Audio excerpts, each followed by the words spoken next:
अपन द्विघात समीकरणों में हल करने की विधियां पढ़ेंगे।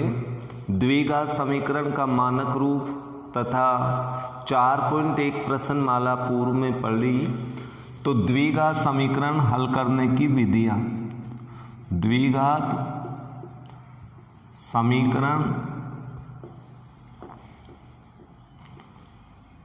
हल करने की या हल की विधियां। यहाँ मुख्य रूप से अपन 3 विधियों का अध्ययन करेंगे, जिसमें पहली विधि है गुणनखंड विधि।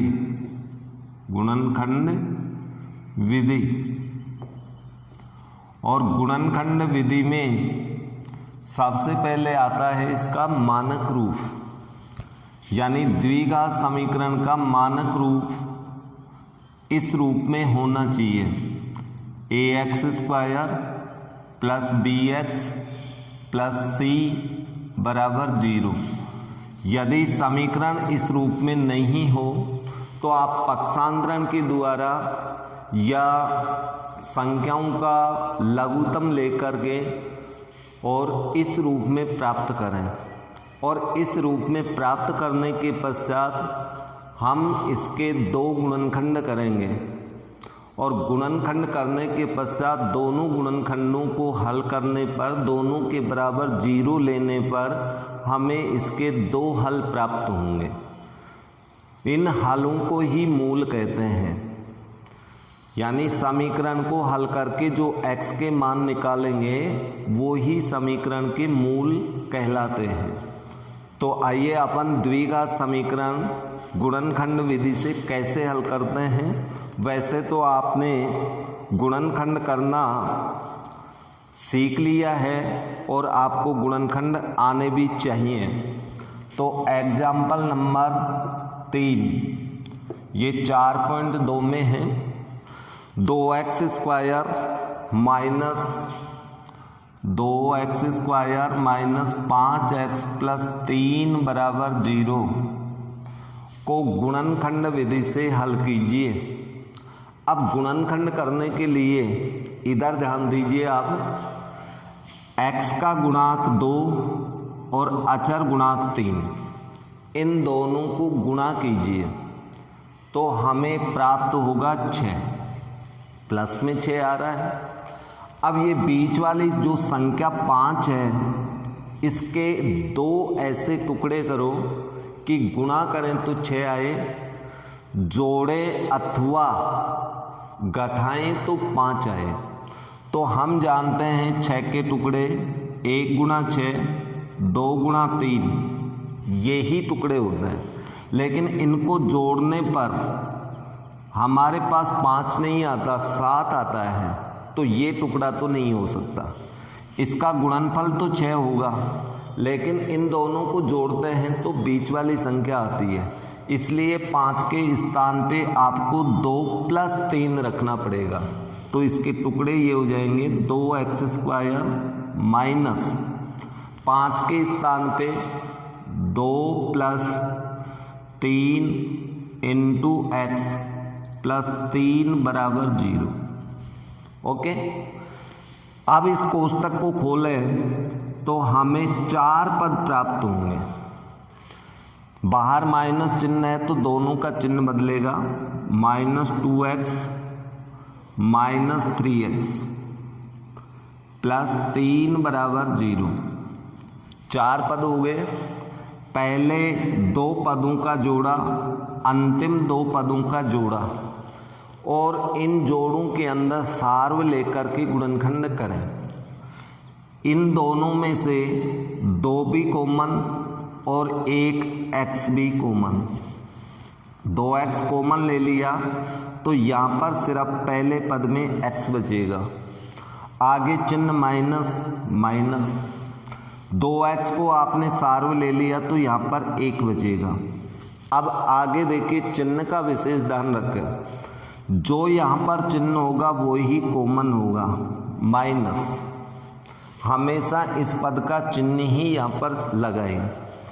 माइनस इन दोनों में से कॉमन 3 है। जब माइनस चिन्ह कॉमन लेंगे तो अगले पद इसका चिन्ह बदलेगा, तो यहाँ पर तो x बच गया, अगला चिन्ह बदल गया और यहाँ 3 कॉमन आ गया तो 1 बच गया बराबर 0। गुणनखंड करने का नियम होता है कि कोष्टक के अंदर ये वाली संख्या बिल्कुल सेम होनी चाहिए चिन्ह सहित, तो आपका गुणनखंड सही, अन्यथा आपका गुणनखंड गलत है। अब एक गुणनखंड तो आपका जो कोष्टक है ये वाला, और एक गुणनखंड जो आपने सार्व लिया वो वाला चिन्ह सहित, तो इस प्रकार से हमें 2 गुणनखंड प्राप्त हुए हैं। अब या तो पहले गुणनखंड के बराबर 0 या फिर या लगा के दूसरे गुणनखंड के बराबर 0। इस गुणनखंड को जब अपन हल करेंगे यानी पक्षांतरण x के सापेक्ष, तो 1 इधर लाएंगे, ये प्लस का हो गया, यानी एक हल हमें प्राप्त हो गया। x का मान निकालना है, इसको पक्षांतरण करें 2x बराबर तो 3 प्लस का, लेकिन हमें x का मान ज्ञात करना है। x बराबर 3 और ये 2 भाग में चला जाएगा। इस तरह से गुणनखंड विधि से द्विघात समीकरण हल होगा। द्विघात बहुपद में बराबर 0 नहीं होता, द्विघात समीकरण में बराबर 0 आ जाता है। द्विघात बहुपद के अंदर भी आपने गुणनखंड किए थे, शून्य ज्ञात करने के लिए दोनों गुणनखंडों के बराबर 0 लगाया था, तो वो शून्य कहलाते हैं। यहाँ डायरेक्ट दोनों गुणनखंडों के बराबर 0 लग रहा है, एक के बराबर 0, दूसरे के बराबर 0, तो हमें 2 हल प्राप्त होंगे। इन दोनों हलों को 2 मूल कहते हैं, ये समीकरण के मूल कहलाते हैं अथवा इन्हीं को समीकरण का हल कहते हैं। ओके, तो ये द्विघात समीकरण का हल गुणनखंड विधि से हुआ और आपको सभी प्रश्न इसी प्रकार से करने हैं। लेकिन एक प्रश्न, एक एग्जाम्पल और आपको बता देता हूँ जिसमें द्विघात समीकरण के जो मूल हैं, गुणांक हैं, वो रूट वाली संख्याओं के रूप में हैं, तो उनका गुणनखंड कैसे करें, मूल ज्ञात करें। अब इसके अंदर x का गुणांक रूट वाली संख्या है, लेकिन इसको बाद में देखेंगे अपन। पहले x स्क्वायर का गुणांक अचर को गुणा करेंगे तो हमें 6 प्राप्त होता है। ऐसे 2 संख्या ढूंढें जिनको गुणा करें तो 6 आए, लेकिन जोड़ने अथवा घटाने पर 2 रूट 6 आना चाहिए। तो अपन जानते हैं रूट 6 को रूट 6 से गुणा करें तो रूट हट जाता है, और रूट 6 में रूट 6 को जोड़ें तो हमें 2 रूट 6 प्राप्त होता है। अर्थात इसके स्थान पे हमें ये लिखना पड़ेगा, रूट 6 और रूट 6 का योगफल इतना आता है, रूट 6 और रूट 6 का गुणनफल पहली और तीसरी संख्या के बराबर। तो रूट वाली संख्याओं को इस प्रकार से करें, तो यहाँ पर 3x स्क्वायर माइनस इसके स्थान पे हो जाएगा root 6 plus root 6 into x plus 2 बराबर 0। अब कोष्टक खोलें तो 3x square minus root 6x minus root 6x plus 2 बराबर 0। अब यहाँ पर ये रूट की संख्या है, ये बिना रूट की हैं दोनों, तो इनको भी हम रूट में बदल देते हैं। भाई रूट 3 गुणा रूट 3 बराबर कितना होता है 3, और रूट 2 गुणा रूट 2 बराबर कितना होता है 2। तो 2 को हम ऐसे लिख सकते हैं और 3 को हम ऐसे लिख सकते हैं। तो इस प्रकार से व्यक्त करें तो ये हो गया रूट 3 गुणा root 3 X square minus root 6 को भी हम ऐसे ही लिख सकते हैं रूट 3 गुणा रूट 2 एक्स, रूट 6 को रूट 3 गुणा रूट 2x और 2 को अपन लिख दें √2 गुणा √2 बराबर 0। अब इन दोनों के अंदर कॉमन एक तो √3 और x, तो यहाँ पर बच जाएगा √3x माइनस इसमें बचेगा √2, यहाँ पर चिन्ह माइनस, इन दोनों में से कॉमन आएगा √2, √2 को कॉमन ले लेंगे तो √3x, अगला चिन्ह बदलेगा क्योंकि माइनस चिन्ह कॉमन है, तो यहाँ पर बचेगा √2।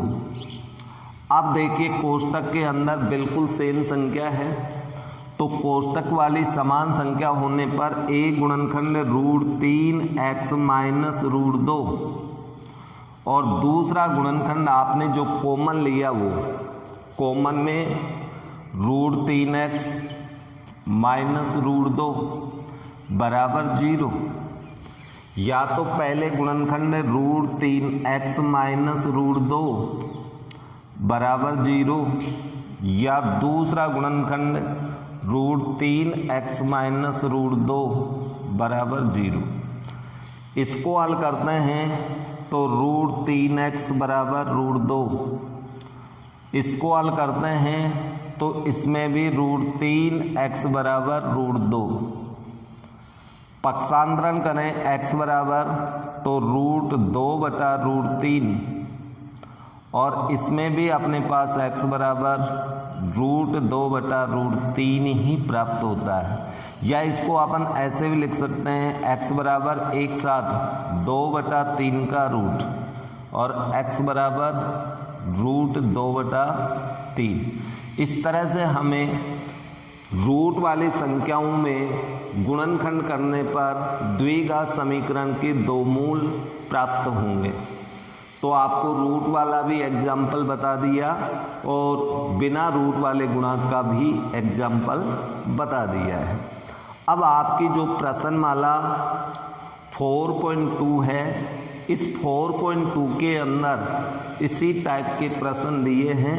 कुछ प्रश्नों में द्विघात समीकरण आपको दे रखा है, सीधे गुणनखंड करें और दो मूल प्राप्त करें, और कुछ प्रश्न आपके इसमें समस्यात्मक प्रश्न हैं और समस्यात्मक प्रश्नों में पहले द्विघात समीकरण आपको बनानी पड़ेगी, उसके बाद में उसका हल प्राप्त होगा।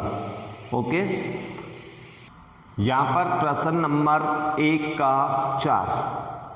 4.2 में पहले प्रश्न का चौथा प्रश्न, लेकिन ये मानक रूप में नहीं है, तो सबसे पहले अपन को लघुत्तम लेना पड़ेगा। इसका लघुत्तम 8 आ रहा है, तो 8 से पूरे समीकरण को गुणा कर दें। जितना लघुत्तम आता है उस लघुत्तम से सभी पदों को गुणा कर दें तो वो मानक रूप में प्राप्त होगा। 8 से गुणा करने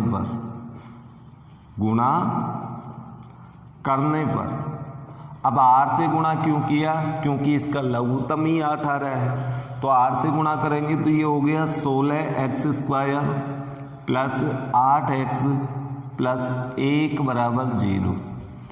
तो अब जो द्विघात समीकरण प्राप्त हुआ ये मानक रूप में आ गया। पहली और तीसरी संख्या अचर को गुणा करें तो गुणा करने पर अपने पास 16 प्राप्त होता है।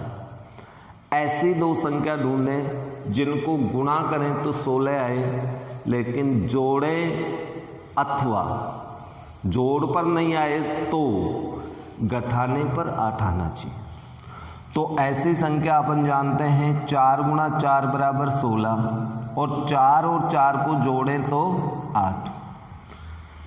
तो 8 के स्थान पे हमें 4 + 4 यानी 2 टुकड़े करने पड़ेंगे। तो ये हो गया 16x² प्लस 8 के स्थान पे 4 + 4 इंटू x + 1 बराबर 0। अब इसके बाद में कोष्टक खोल दें। कोष्टक खोलेंगे तो 4x + 4x + 1 4 पद हो गए। पहले दो पदों में कॉमन 4x आएगा। भाई 4 का भाग 16 में भी जाता है, कितने बार गया? 4 बार। x कॉमन आ गया 2 घात में तो 1 घात बच गई। 4x पूरा का पूरा कॉमन है तो +1 बच गया, यहाँ पर चिन्ह प्लस होगा, इन दोनों में कुछ भी कॉमन नहीं है तो एक कॉमन होगा, तो ये 4x + 1। इस तरह से हमारे पास दो गुणनखंड 4x + 1 और 4x + 1 दोनों गुणनखंड सेम गुणनखंड हैं, तो 4x + 1 = 0 या फिर दूसरा गुणनखंड 4x + 1 = 0। इसको हल करते हैं तो 4x = -1, इसको हल करेंगे तो 4x = -1, x बराबर इसका मान आएगा -1/4, 4 भाग में चला जाएगा। इसी तरह से दूसरा मूल भी आपको -1/4 ही प्राप्त होगा। तो ये एक ऐसा द्विघात समीकरण था जो मानक रूप में नहीं था, तो इसे मानक रूप में लाने के लिए इसके LCM R से गुणा करना पड़ा, इसलिए ये आपको एक तीसरे टाइप का गुणनखंड विधि से द्विघात समीकरण समझा दिया है।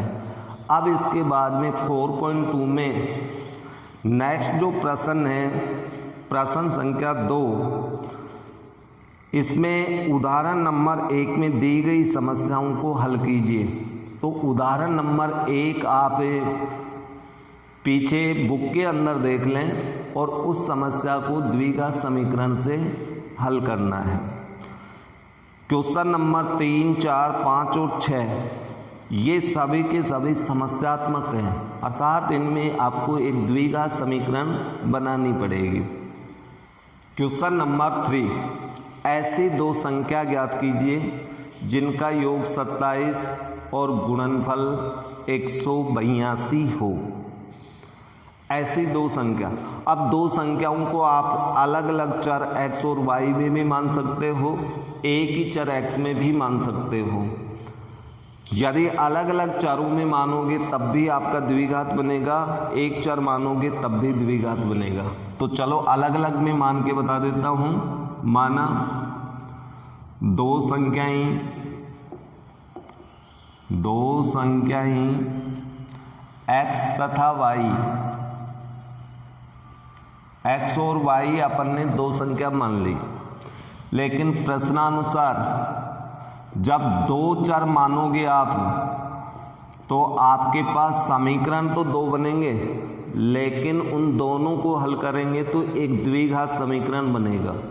तो देखिए दो समीकरण कैसे बनते हैं।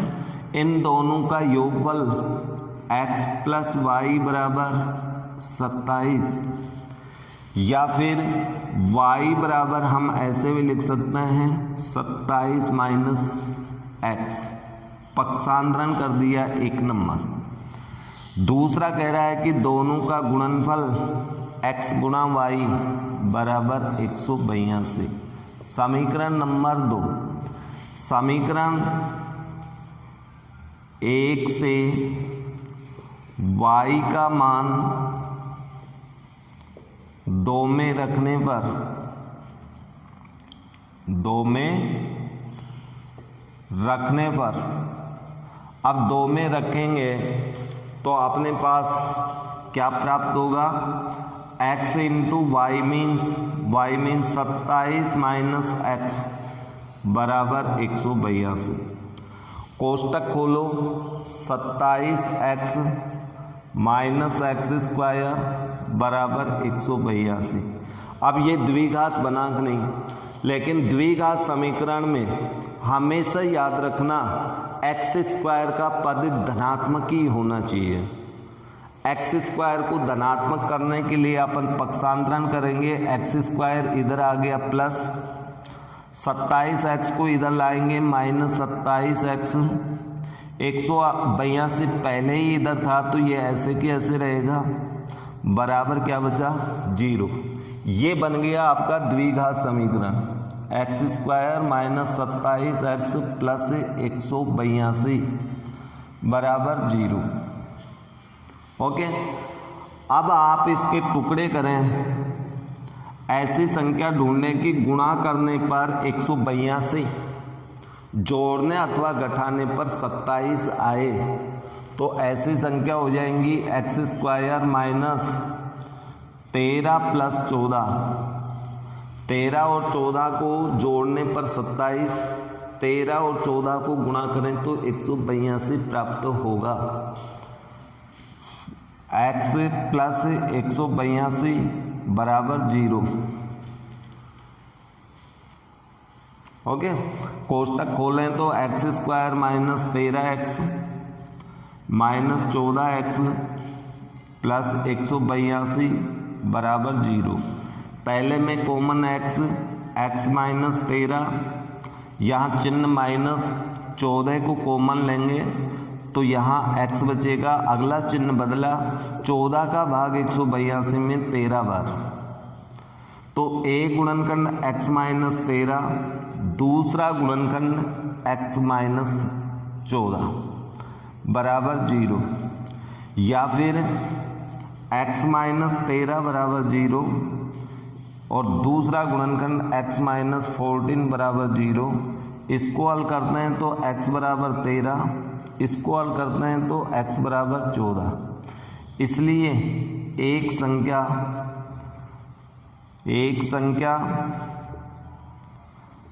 13 तो दूसरी संख्या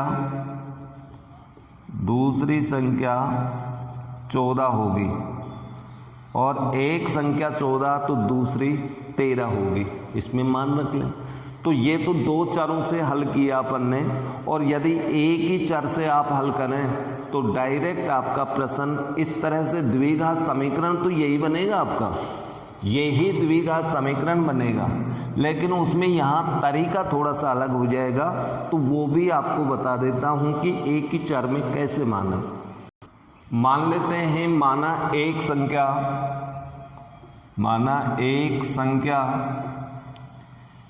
संख्या को अपन x मान लेते हैं, इसलिए दूसरी संख्या बराबर, अब देखो दोनों का योग 27 है, 27 में से एक संख्या 20 हो तो दूसरी 7 होगी। क्या किया आपने, घटाया ना योग में से, तो यहाँ पर दोनों का योग 27 है, एक संख्या x मान ली तो दूसरी संख्या फिर आपकी 27 माइनस x होगी कि नहीं। दोनों संख्या आ गई। अब दोनों संख्या आने के पश्चात प्रश्नानुसार दोनों का गुणनफल x इंटू 27 माइनस x बराबर 182। अब आगे हल करोगे आपके पास वही समीकरण बन जाएगी, 27x माइनस एक्स स्क्वायर बराबर 182। एक्स स्क्वायर का पद धनात्मक करना है तो अपन एक्स स्क्वायर को इधर लाएंगे, इधर पक्षांतरण कर दिया सभी को, राइट हैंड में ले गए दोनों पक्षों को, तो इस तरह से चिन्ह हो गए, यानी द्विघात समीकरण वो ही बनेगी आपकी। तो ये एक ही चर के अंदर द्विघात समीकरण बन गई। अब आगे गुणनखंड करके आप हल करोगे, वही हल आपको प्राप्त होगा। ओके, तो एक चर में भी कर सकते हो, दो चरों में मान के भी द्विघात बना सकते हो। क्वेश्चन नंबर 4, इसका भी मैं आपको समीकरण बना देता हूँ, फिर हल आप करेंगे। दो क्रमांगत धन पूर्णांकों का वर्गों का योगफल आपको 365 दिया है, तो वो धन पूर्णांक ज्ञात कीजिए। माना एक धन पूर्णांक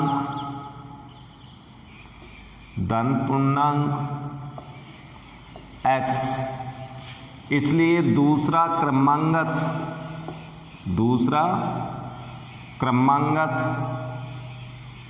धन पूर्णांक।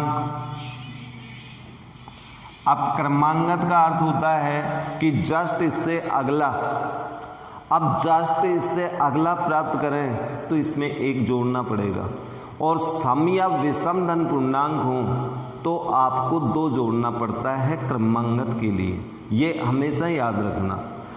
सम या विषम हो तो आपको 2 जोड़ना पड़ेगा, और यदि केवल क्रमांगत पूर्णांक दे रखा है तो 1 जोड़ना है, तो दूसरा आपका होगा x+1। लेकिन प्रश्नानुसार प्रश्न क्या कह रहा है, प्रश्नानुसार इन दोनों के वर्गों का योग, इसका भी वर्ग कर दो और इसका भी वर्ग कर दो। तो पहले का वर्ग ये हुआ, दूसरे का वर्ग करेंगे तो होल स्क्वायर होगा, और इन दोनों का योगफल, वर्गों का योगफल कितना है 365।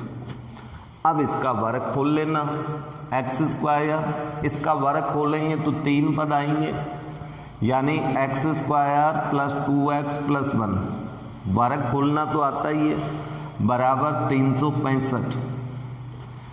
एक्स स्क्वायर कितने हुए, 2x square plus 2x plus 1, 365 को इधर लाए तो ये माइनस का होगा, बराबर 0, या 2x square plus 2x, 1 plus का 365 माइनस के, तो माइनस के 364 बच गए, बराबर 0।